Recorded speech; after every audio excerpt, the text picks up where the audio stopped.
noite a todos. Este é o momento que nós cantamos ao Senhor dizendo que há poder no Senhor. E o poder está em nós pedirmos a Ele este poder. E este é o momento. Talvez nessa semana você precise de uma bênção de Deus. Talvez você precise da sua proteção, do seu cuidado. Precise da direção dEle para tomar decisões. E este é o momento de você vir perante o Senhor e colocar perante Ele os seus desejos, as suas necessidades. Quero convidá-lo para você vir até aqui, para nós colocarmos perante o Senhor os nossos pedidos e também agradecer-lhe pelas bênçãos. Se você tem algum pedido, algo que você deseja pedir ao Senhor ao início dessa semana, este é o momento de nós orarmos a Ele. E a Bíblia nos dá a certeza quando diz Jesus: pede e dar-se-vos-á.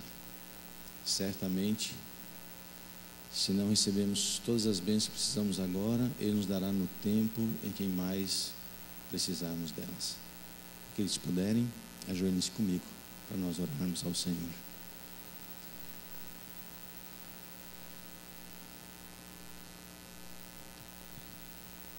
Nosso querido Pai que estás nos céus, mais um dia findou, mais uma vez estamos em Tua casa e mais uma vez nós queremos Te louvar e Te agradecer pelo Teu amor, pelo Teu perdão e por Tua bondade por cada um de nós.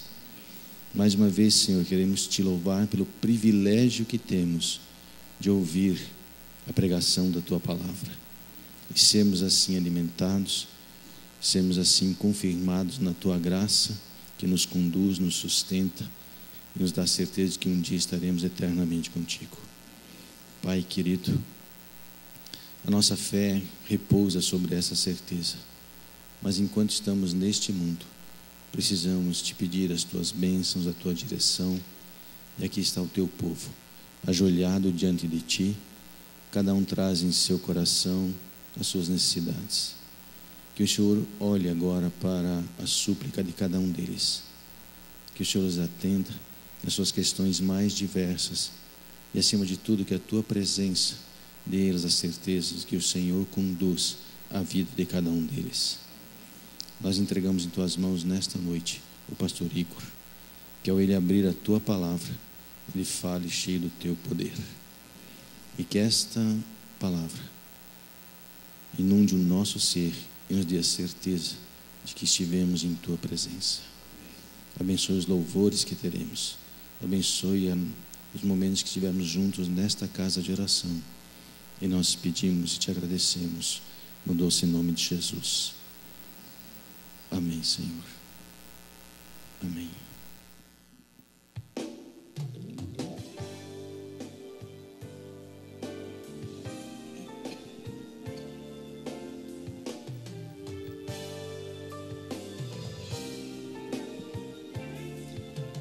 Às vezes acontecem situações em minha vida que não consigo entender. Quando me pergunto o porquê de estar sofrendo, acho tão difícil responder. Mas quando eu me lembro de tudo que passei, de quantas provações eu enfrentei, sei que nunca fui deixado pra lutar sozinho, sempre fui guiado por Tua mão.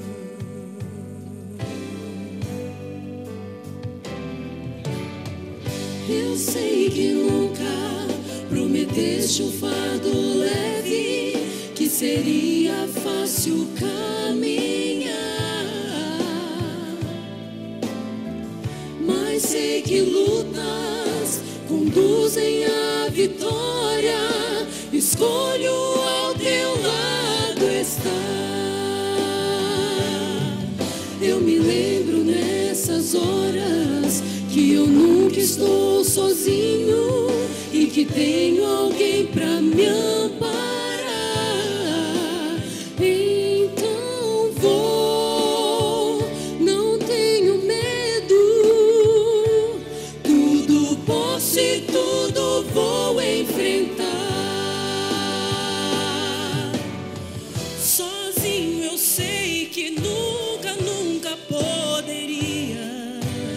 Se eu confiar em Ti, eu sei que poderei vencer,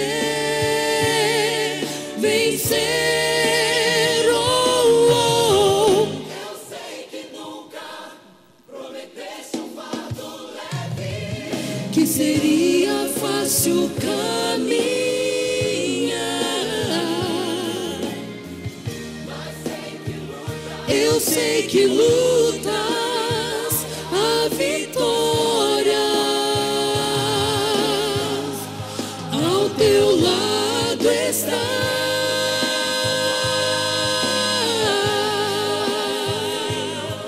E que tenho alguém pra me amparar. Eu vou, não tenho medo. Tudo posso e tudo vou enfrentar. Eu vou sem medo.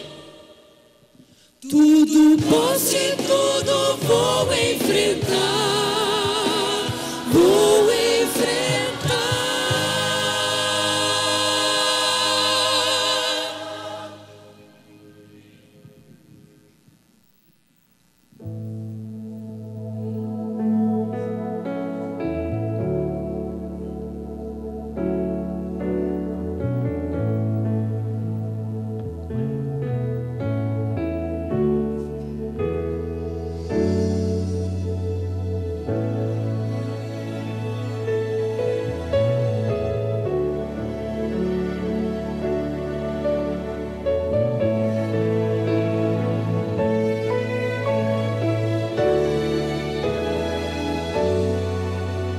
Universo em silêncio, a batalha terminou.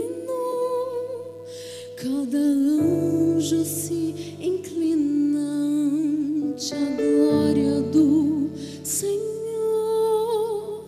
Na grande controvérsia, nosso Cristo triunfou.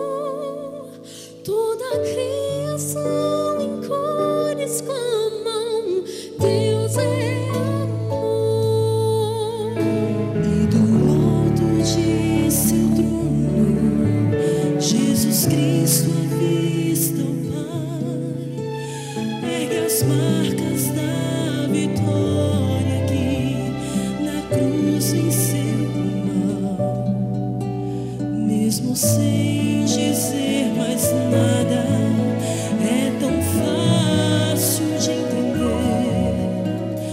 O seu sangue me salvou e estou para sempre com você. E a última lágrima de alegria cai ao chão. Parecia bem distante, mas agora é tão real. Viverei eternamente. Foi Jesus quem me salvou. Minha última lágrima, sou pra sempre do Senhor.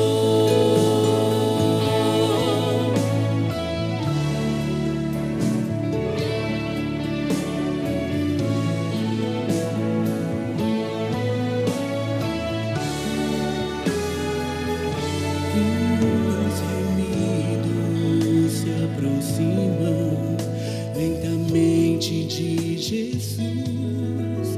Aos seus pés estão coroas em memória sua cruz. Os reinos desse mundo são para sempre do Senhor. Anjos cantam a vitória em perfeito louvor. E do alto de seu trono, Cristo olha para mim. Vejo as marcas que me abriram o caminho até ali. Não consigo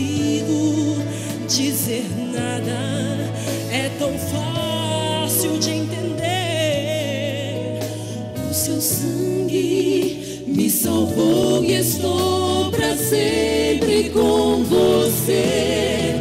E a última lágrima de alegria cai ao chão. Parecia bem distante, mas agora é tão real. Viverei eternamente. Foi Jesus quem me salvou. Minha última lágrima só para sempre do Senhor.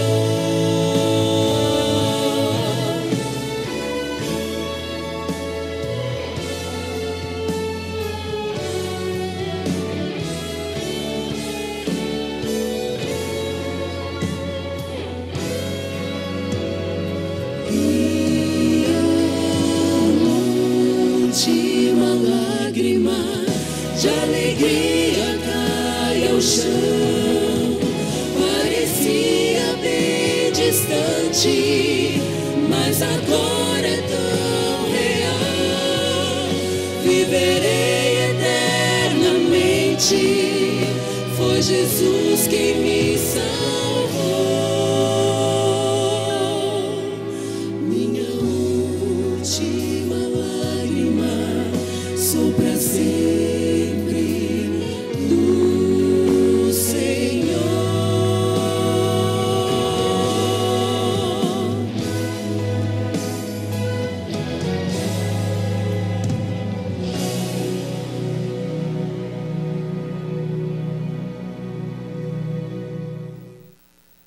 Boa noite. Vocês estão bem? Que bom que você veio à casa do Senhor nessa noite. Nós vamos meditar sobre o Evangelho da Graça. Um assunto tão importante, tão maravilhoso para a nossa vida. E eu trouxe um presente para você, um DVD aqui, na verdade são 3 DVDs do pastor Ivan Saraiva. Esse DVD é seu, é só você vir buscar, ok? Queridos, abram as suas Bíblias em Atos capítulo 20.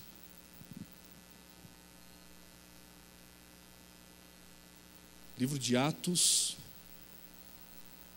no capítulo 20.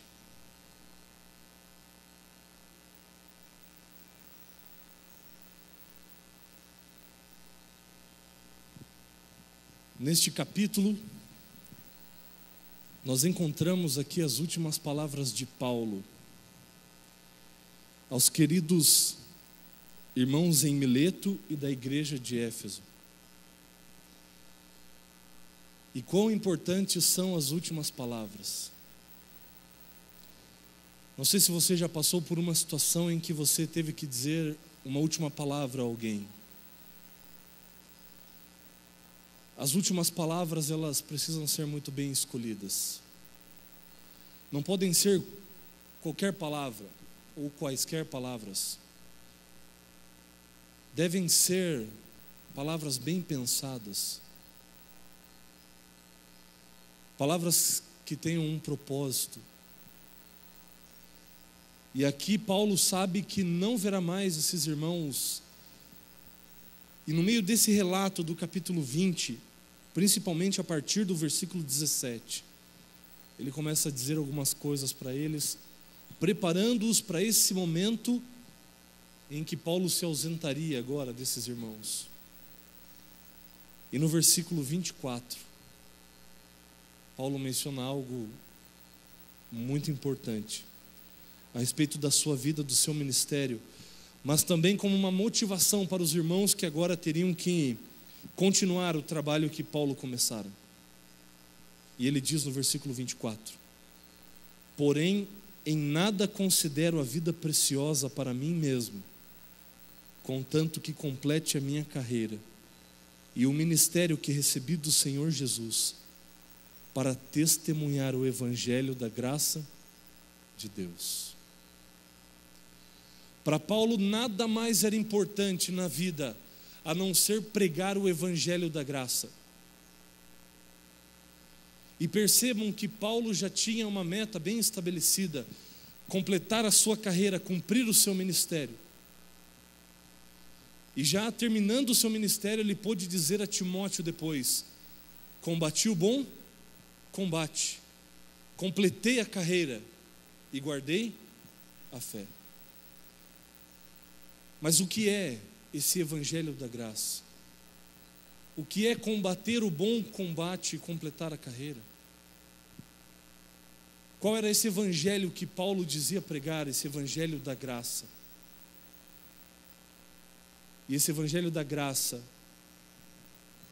que Paulo pregava, e que ele menciona aqui no versículo 24 de Atos 20, é o evangelho daquilo que Cristo realizou em sua própria vida. E quando nós analisamos e meditamos na vida de Paulo, percebemos qual é esse evangelho. Percebemos como esse evangelho aconteceu em sua vida e por que ele se dispunha tanto agora em pregar o evangelho da graça de Deus. Voltemos alguns capítulos até o capítulo 9 do livro de Atos.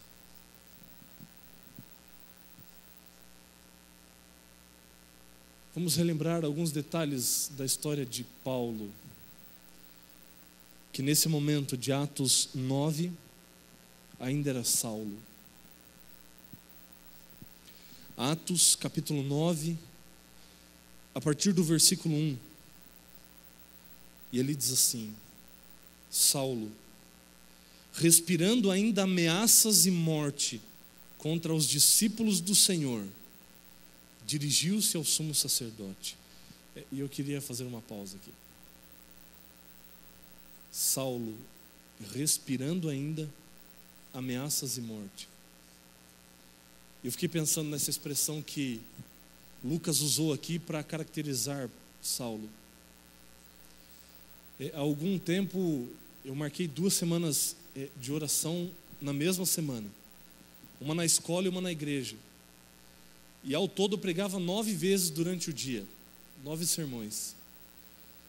E eu brincava com as pessoas, falava assim: olha, eu estou acordando semana de oração, dormindo semana de oração, comendo semana de oração, é tudo semana de oração. Estou respirando semana de oração, porque eu não fazia outra coisa a não ser participar de semanas de oração naquela semana. E aqui a Bíblia diz: Saulo, respirando ainda ameaças e morte. É nesse sentido, porque toda a sua vida, os seus planos, os seus propósitos estavam voltados para ameaças e morte. Ele não fazia outra coisa senão perseguir e matar. Isso fazia parte do dia a dia de Saulo. Isso era algo comum, algo normal para ele. E aqui Saulo está partindo para mais uma missão de ameaças e de morte. E diz o verso que agora, com seu pensamento totalmente voltado para isso, ele se dirige ao sumo sacerdote. E o versículo 2 diz: e lhe pediu cartas para as sinagogas de Damasco, a fim de que, caso achasse alguns que eram do caminho, assim homens como mulheres, os levasse presos para Jerusalém. Seguindo ele estrada fora, ao aproximar-se de Damasco, subitamente uma luz do céu brilhou ao seu redor, e caindo por terra, ouviu uma voz que lhe dizia: Saulo, Saulo, por que me persegues? E ele perguntou: quem és tu, Senhor?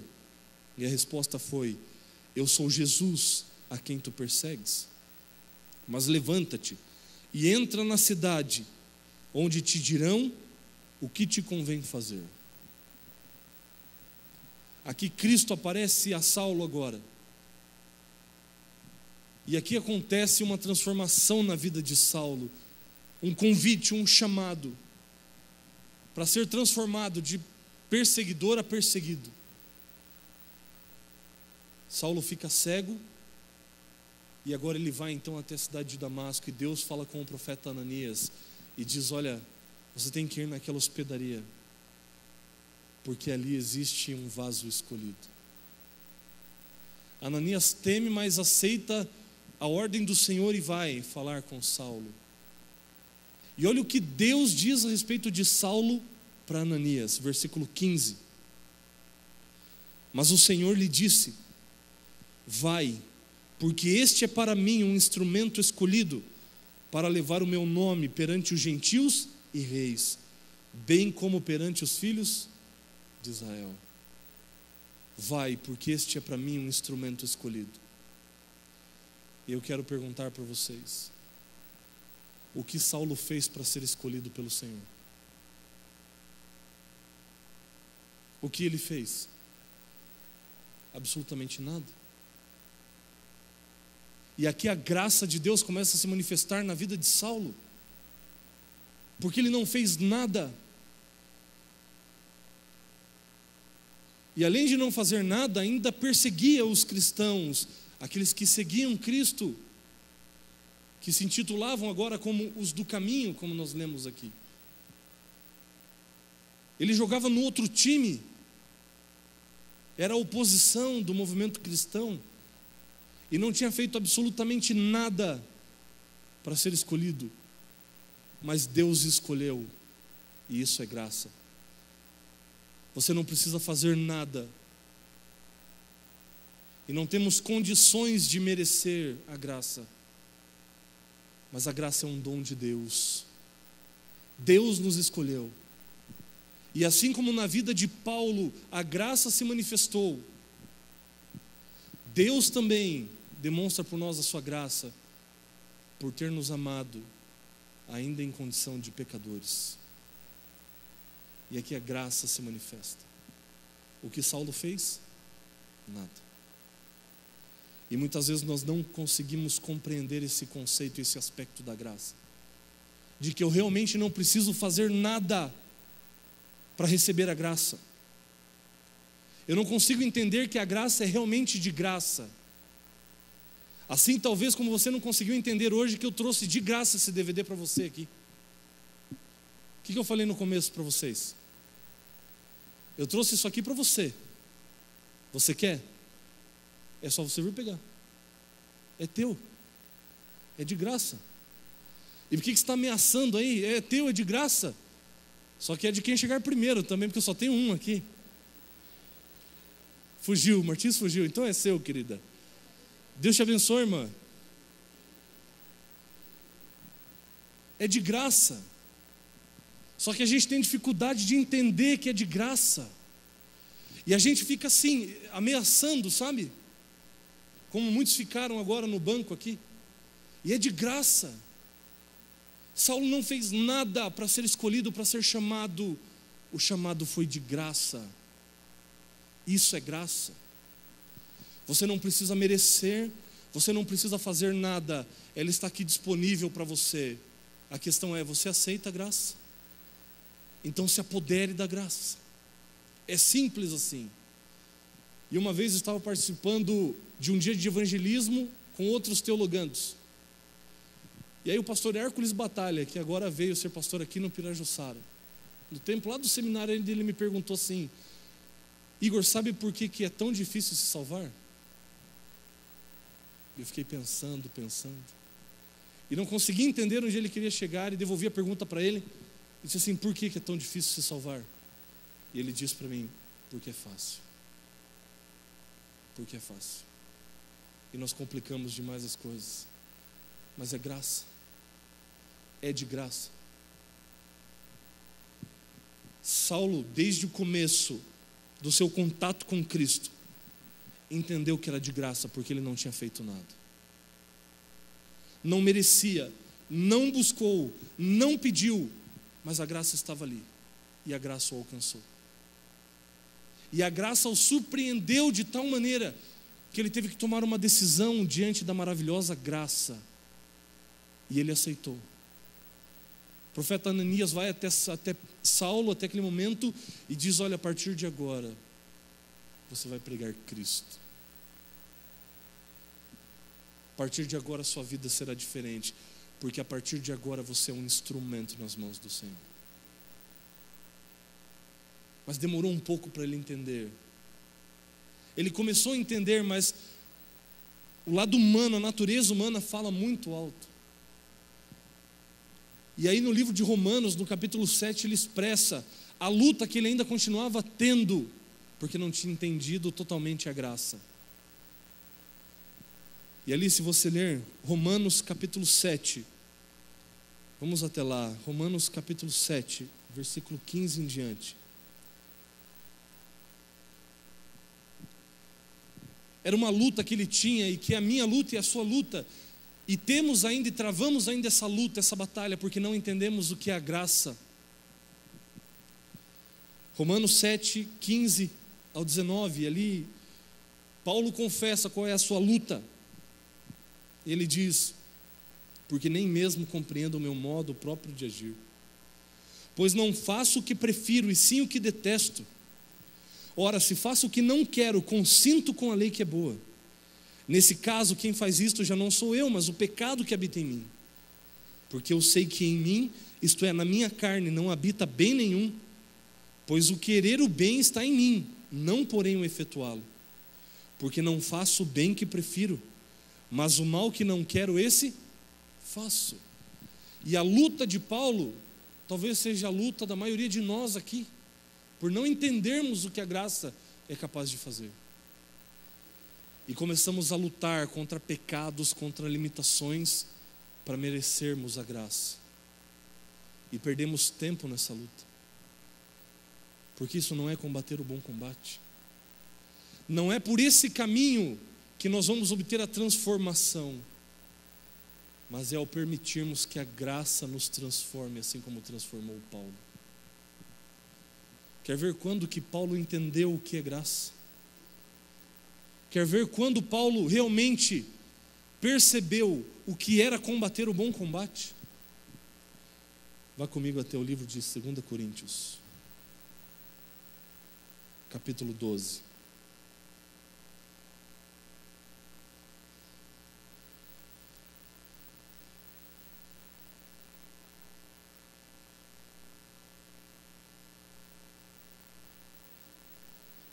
A luta da carne contra o orgulho, contra a soberba, contra o afastar-se do Senhor, contra tantos e tantos pecados.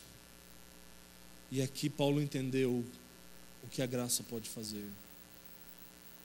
Qual é o segredo para se combater o bom combate? E aqui ele entendeu qual é o evangelho da graça de Deus. 2 Coríntios capítulo 12, versículo 7. E para que não me ensoberbecesse com a grandeza das revelações, foi-me posto um espinho na carne, mensageiro de Satanás para me esbofetear, a fim de que não me exalte. E aqui existe muita discussão sobre o que era esse espinho na carne. Uns defendem a ideia de que era um espírito maligno mesmo, que o atormentava. Outros dizem que seria uma possível cegueira que Paulo tinha. Mas a questão é que havia um espinho na carne. E o versículo 8 disse: por causa disto, 3 vezes pedi ao Senhor que o afastasse de mim. Então ele me disse: a minha graça te basta, porque o poder se aperfeiçoa na fraqueza. De boa vontade, pois, mais me gloriarei nas fraquezas, para que sobre mim repouse o poder de Cristo. Pelo que sinto prazer nas fraquezas, nas injúrias, nas necessidades, nas perseguições, nas angústias, por amor de Cristo, porque quando sou fraco, então é que sou forte.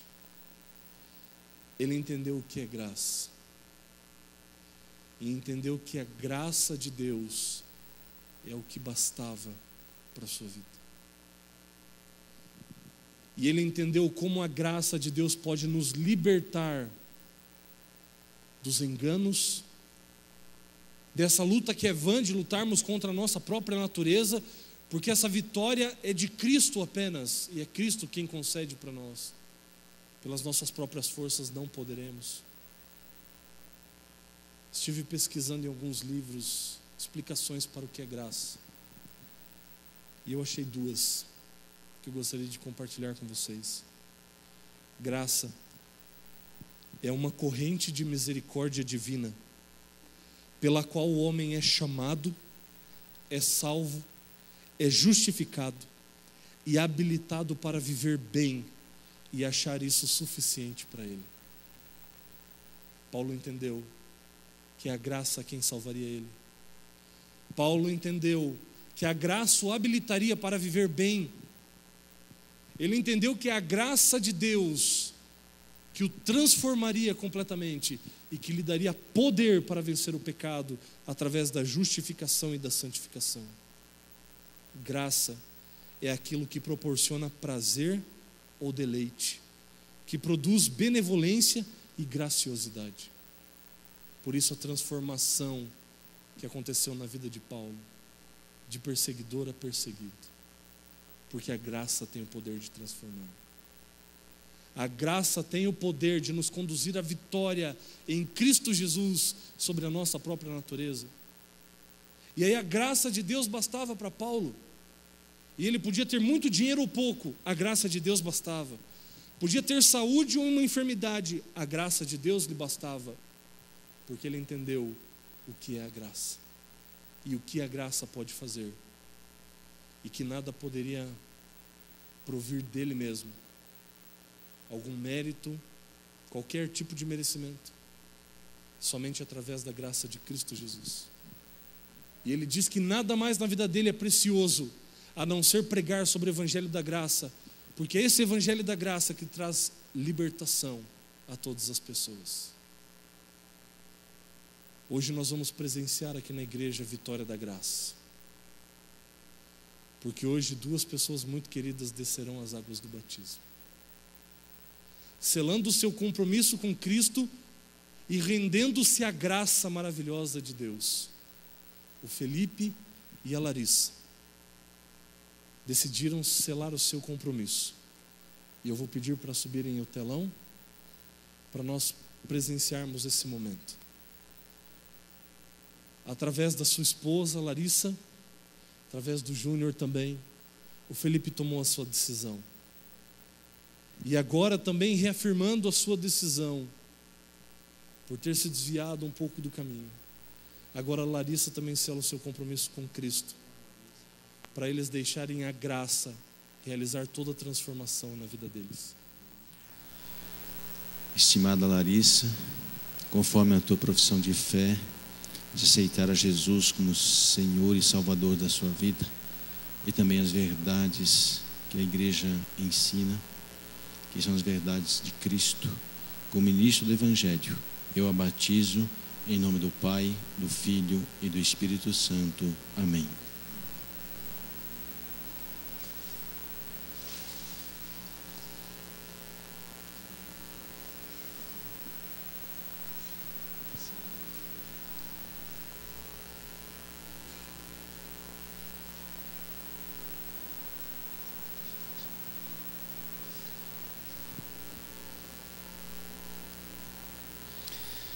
Estimado Felipe,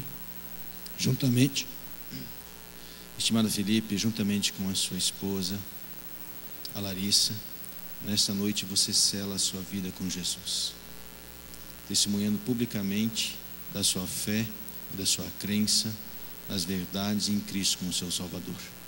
Como ministro do Evangelho, eu o batizo em nome do Pai, do Filho e do Espírito Santo.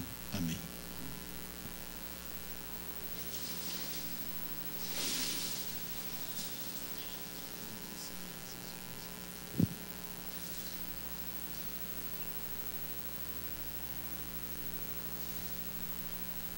Esse é o Evangelho da graça de Deus.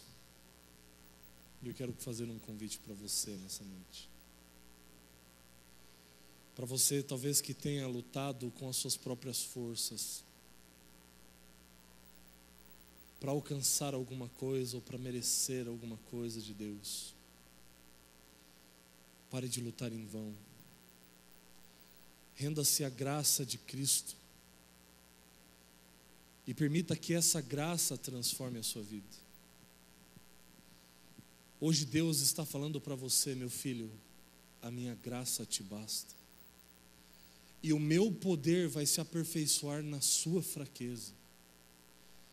Então, querido, se hoje você olha para si mesmo e se vê fraco, debilitado, Renda-se à graça de Cristo e deixe que a graça conceda poder e vitória para você. O trio vai cantar agora. E eu quero convidar você que nessa noite se sente fraco, que tem lutado, mas não tem conseguido, e que quer hoje sair aí do seu lugar e vir até aqui à frente e dizer: Senhor Jesus, eu quero depender única e exclusivamente da Tua graça. Eu quero que o Seu poder se manifeste na minha vida e me faça forte, porque eu estou fraco. Queridos, o primeiro passo para a graça de Deus atuar na nossa vida é reconhecermos qual é a nossa condição.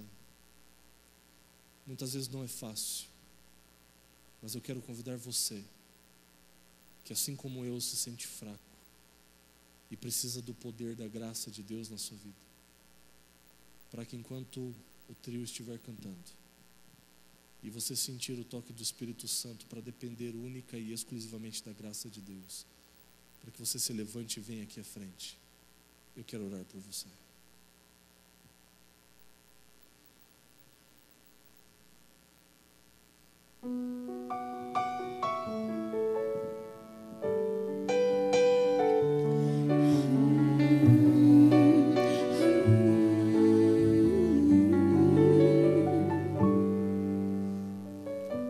Às vezes sinto o peso de cada pecado, então olho para a cruz e a dor que suportou. Espinhos não puderam calar o Teu amor. Através da cruz eu forte sou. Faz-me cego para ver e sedento de Tua graça em meu viver. Nas angústias e injúrias tenho paz em Teu poder. Se fraco estou, eu forte sou.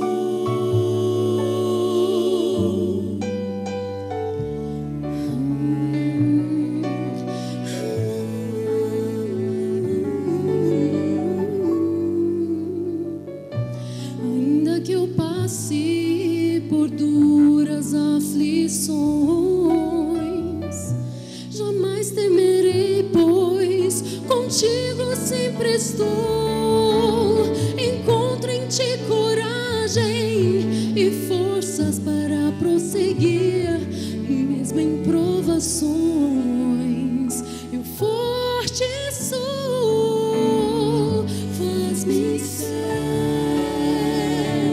para ver e sedento de Tua graça em meu viver.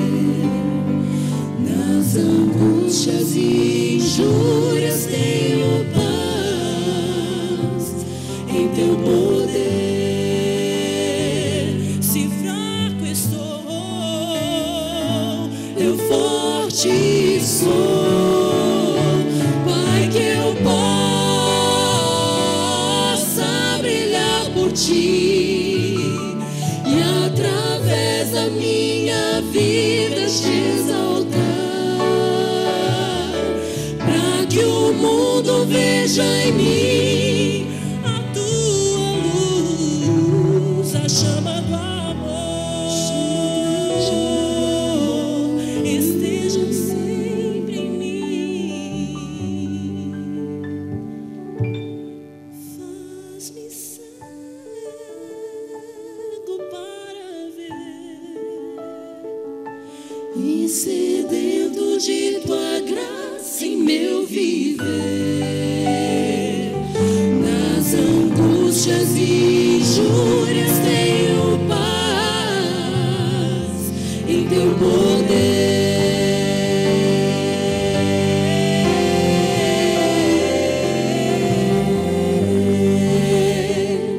Se fraco estou,